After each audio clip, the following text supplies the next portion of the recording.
Here's a salutary tale and warning for anybody who still has the slightest remnants of trust in the ability of the Canal and River Trust to be able to do a job properly without causing disruption and risk and harm to the boating community. About 4 weeks ago, I had a query regarding our licence. So I phoned the Canal and River Trust, who then informed me they couldn't speak to me as my name wasn't listed on the account relating to this boat. I asked them what name would be suitable and gave them the name of a director, and it transpired they didn't have any names associated with this account, so couldn't talk to anybody. That's after 12 years of having a leisure business licence on this vessel. So I contacted someone called Neil Ashford, who's the Northern licensing something, and asked what was going on. He then informed me that my name and the director's name would be added as contact names to the account relating to this boat. However, about 3 weeks ago, I got an email from Do Not Reply at Canal River Trust saying, "We've been notified that you've sold your boat. We will remove your details associated with it." So I contacted Neil Ashford again, asking him what was going on, and have a response from him, which I've kept. That's a good job as well, saying these are merely system generated notifications. You can ignore them.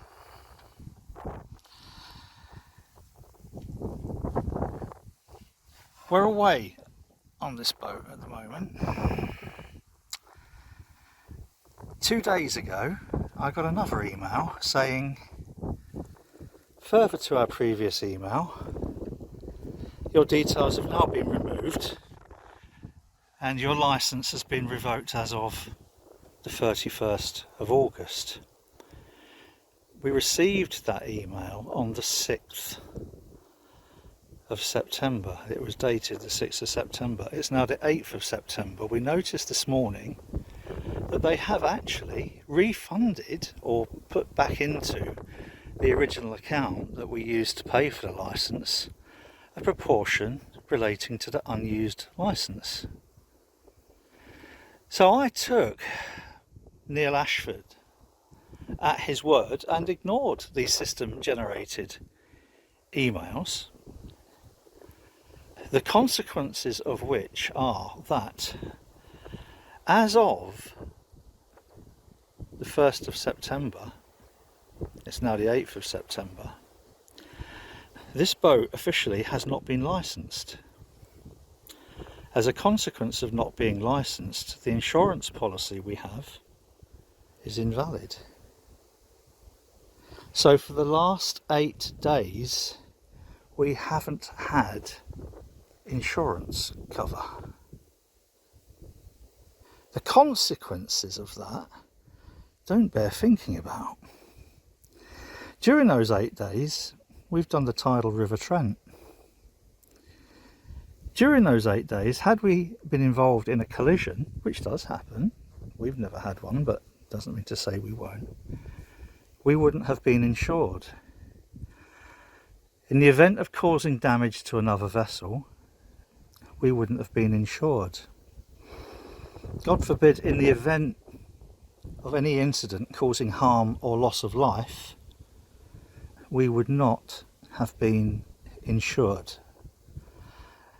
As a consequence of some system error within Canal and River Trust, I don't believe that that is acceptable, and would caution anybody who may be given advice to ignore messages that are system generated not to do so. I contacted the Canal and River Trust 8 hours ago, was told that they would investigate it as a matter of urgency, and I've heard nothing since. I've sent an email and left various messages. I have had no contact from the Canal and River Trust. As things currently stand, I believe the legal position to be that we do not have a licence, and as a consequence we have no insurance cover. I believe that that is wholly negligent of the Canal and River Trust for not having systems that are fit for purpose. There has been no change of ownership of this boat.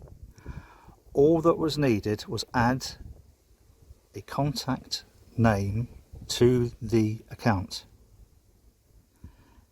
The consequences of what has happened, again, shouldn't need to state this, is we have been left exposed to multiple vulnerabilities by virtue of no longer being insured. I would urge anybody who watches this video, please share it as far and wide as possible to perhaps help somebody else avoid finding themselves in the same situation. I'm now going to try and contact the Canal and River Trust again, but I have very, very little faith in having any positive resolution to this in the immediate future, and I feel the only option we now have is to instigate legal proceedings against the Canal and River Trust.